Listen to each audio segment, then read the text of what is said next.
Pasal 4. Isboset dibunuh. Ketika didengar anak Saul bahwa Abner sudah mati di Hebron, maka hilanglah keberaniannya dan terkejutlah seluruh orang Israel. Anak Saul mempunyai 2 orang sebagai kepala gerombolan, dan yang satu bernama Baana dan yang kedua bernama Rechab. Keduanya anak Rimon, orang Benyamin dari Beerot, sebab Beerot pun terhitung daerah Benyamin. Orang Beerot sudah melarikan diri ke Gitaim dan menjadi pendatang di sana sampai sekarang. Yonatan, anak Saul, mempunyai seorang anak laki-laki yang cacat kakinya. Ia berumur 5 tahun.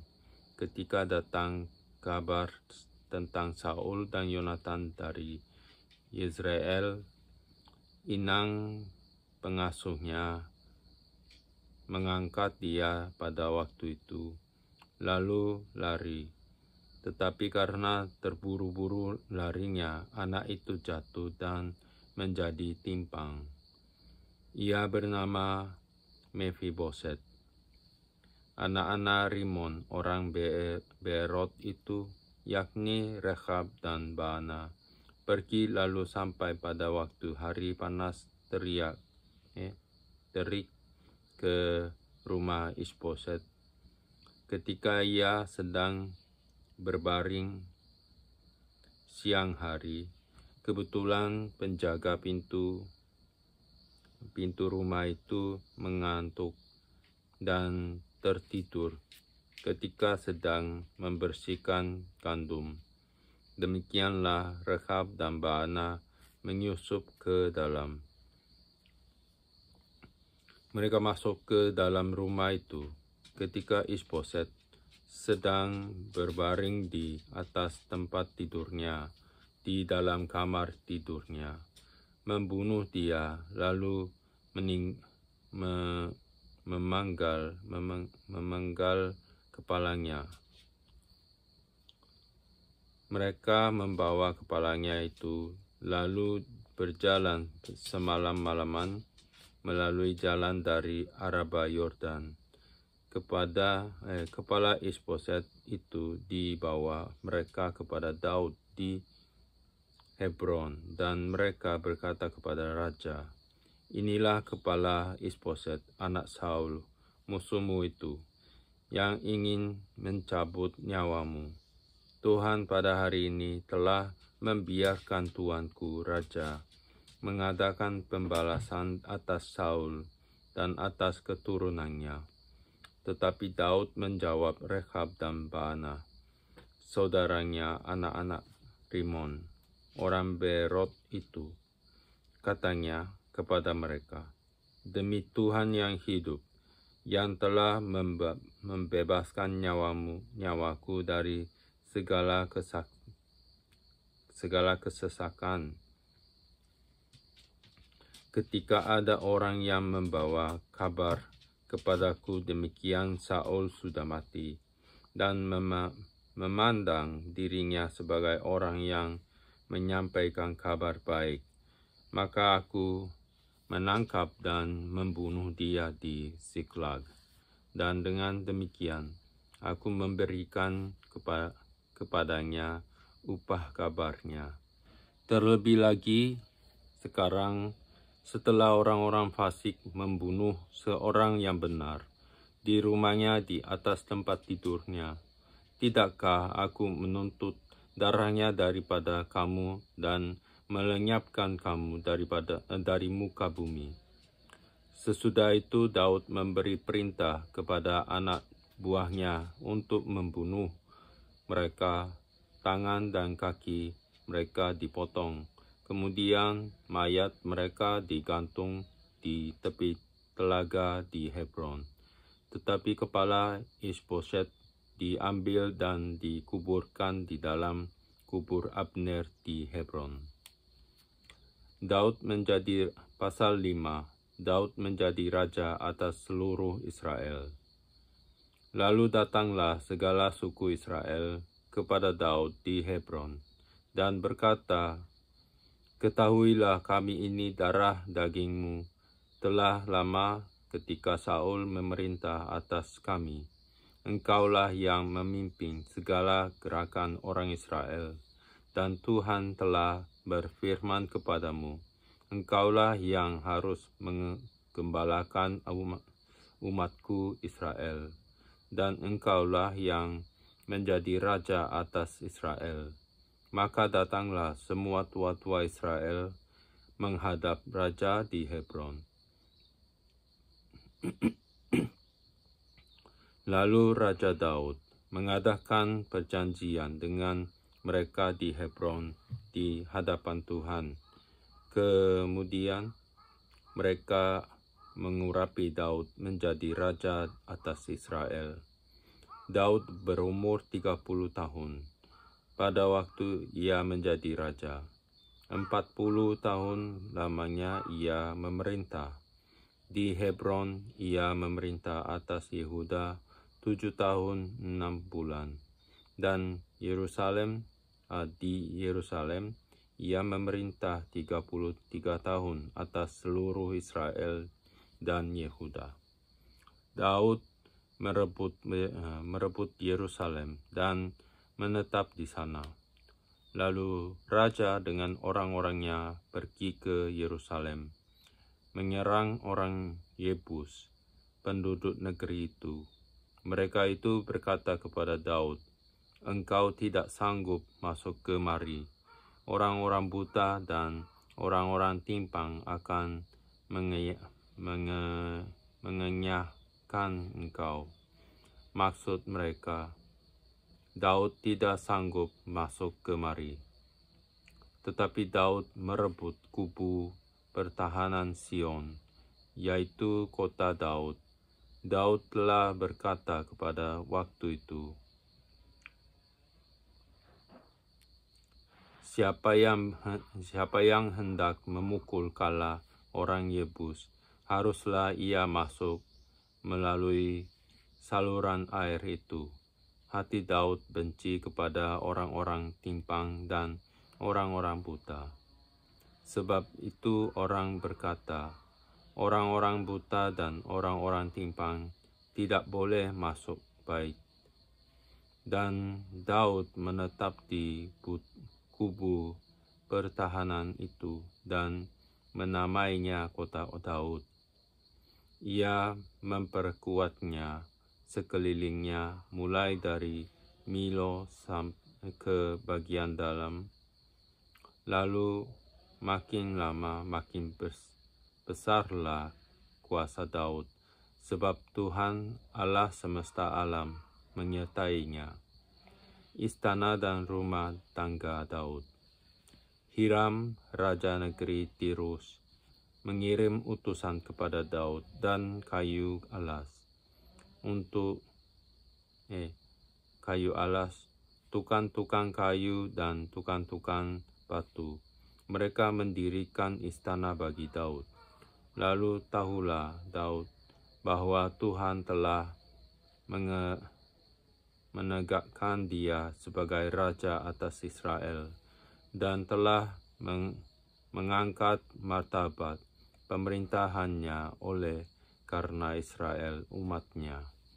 Daud mengambil lagi beberapa gundik dan istri dari Yerusalem setelah ia datang dari Hebron, dan bagi Daud masih lahir lagi anak-anak lelaki dan perempuan. Inilah nama anak-anak yang lahir bagi dia di Yerusalem: Samua, Sobab, Natan, Salomo, Yibbar, Eliswa, Nefeg, Yafia, Elisama, Eliada,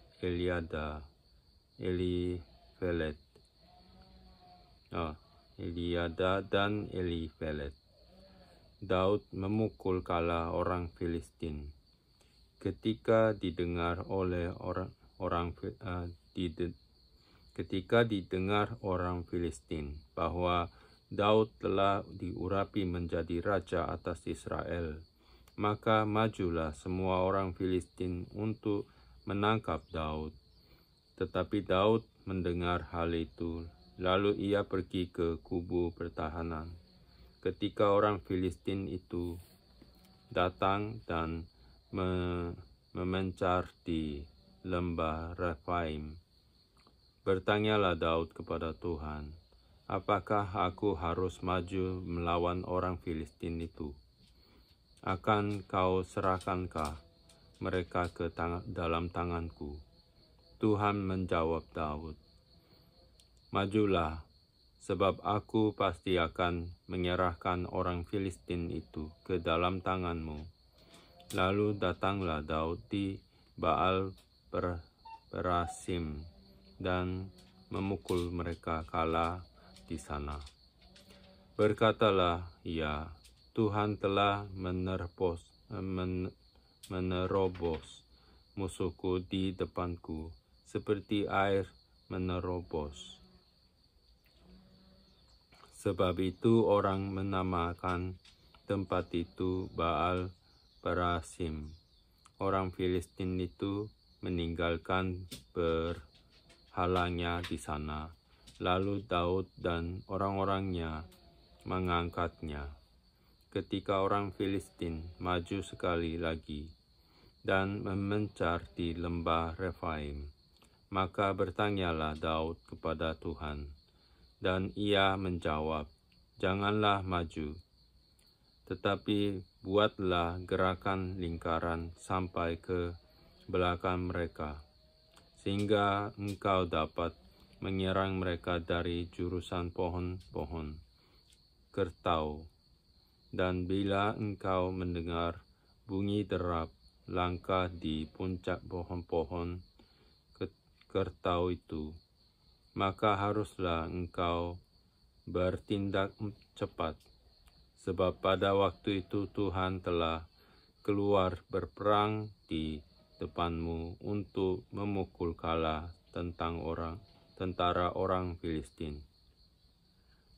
Dan Daud berbuat demikian, seperti yang diperintahkan Tuhan kepadanya. Maka ia memukul kala orang Filistin, mulai dari Geba sampai dekat Gezer. Pasal 6. Tabut dipindahkan ke Yerusalem. Daud mengumpulkan pula semua orang pilihan di antara orang Israel, 33.000 orang banyaknya.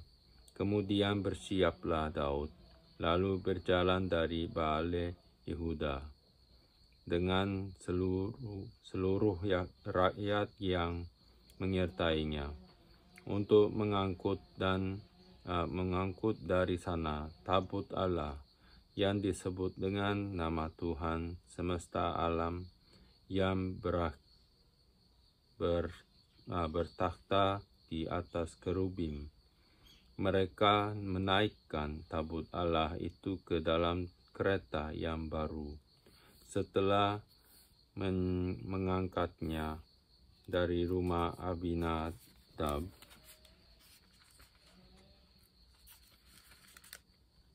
yang di atas bukit.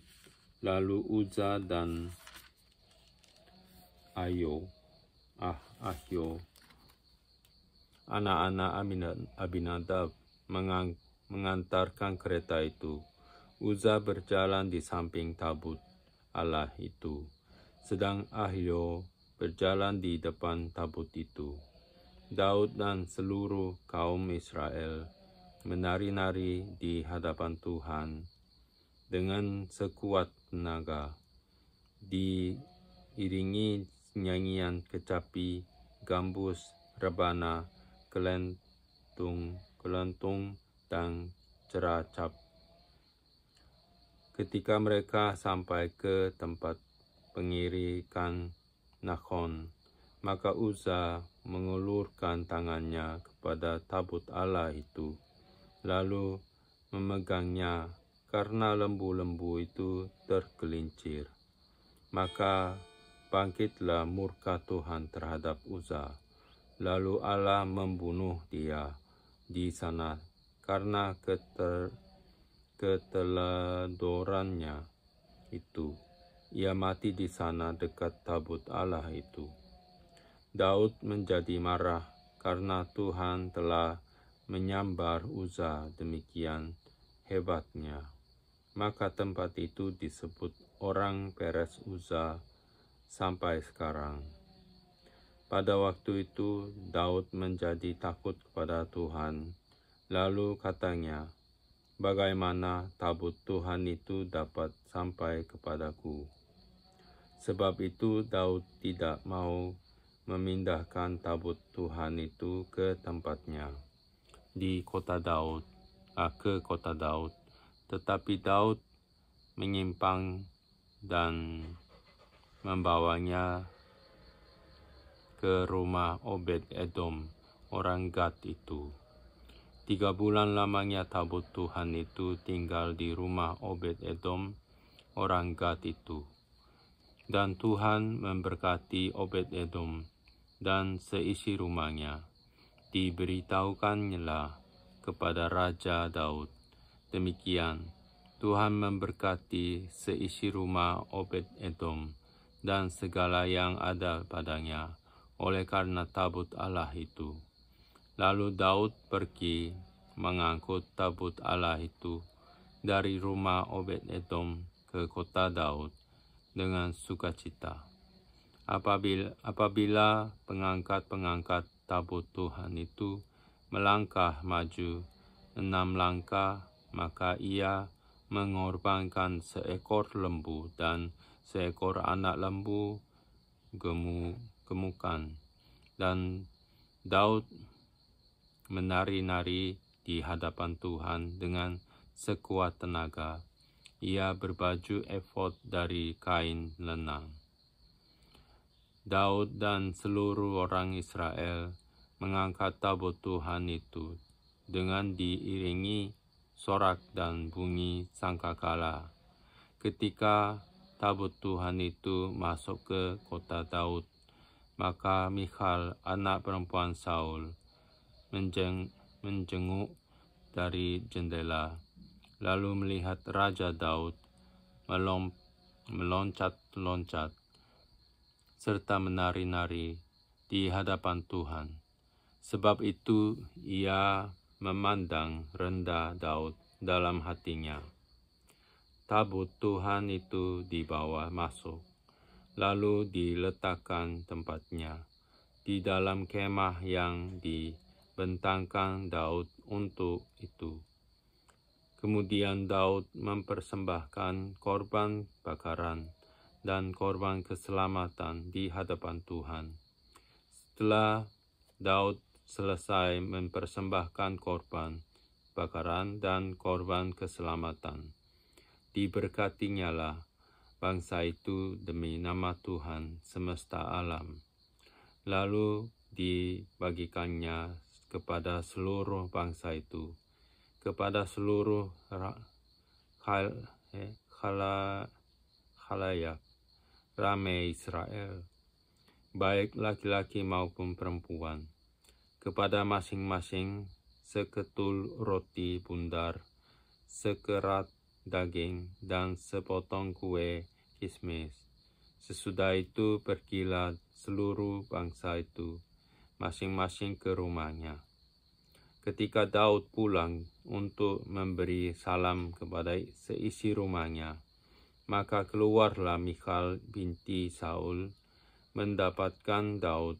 Katanya, betapa raja orang Israel yang menelanjangi dirinya pada hari ini di depan mata budak-budak perempuan pula, para hambanya, merasa dirinya terhormat pada hari ini, seperti orang hina dengan tidak malu-malu menelanjangi dirinya. Tetapi berkatalah Daud kepada Michal, di hadapan Tuhan yang telah memilih aku dengan mengisikan ayahmu dan segenap keluarganya untuk menunjuk aku menjadi raja atas umat Tuhan, yakni atas Israel. Di hadapan Tuhan, aku menari-nari. Bahkan aku akan menghinakan diriku lebih daripada itu.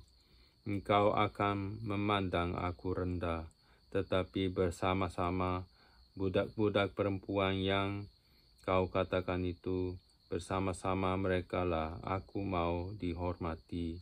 Michal bin Saul tidak mendapat anak sampai hari matinya.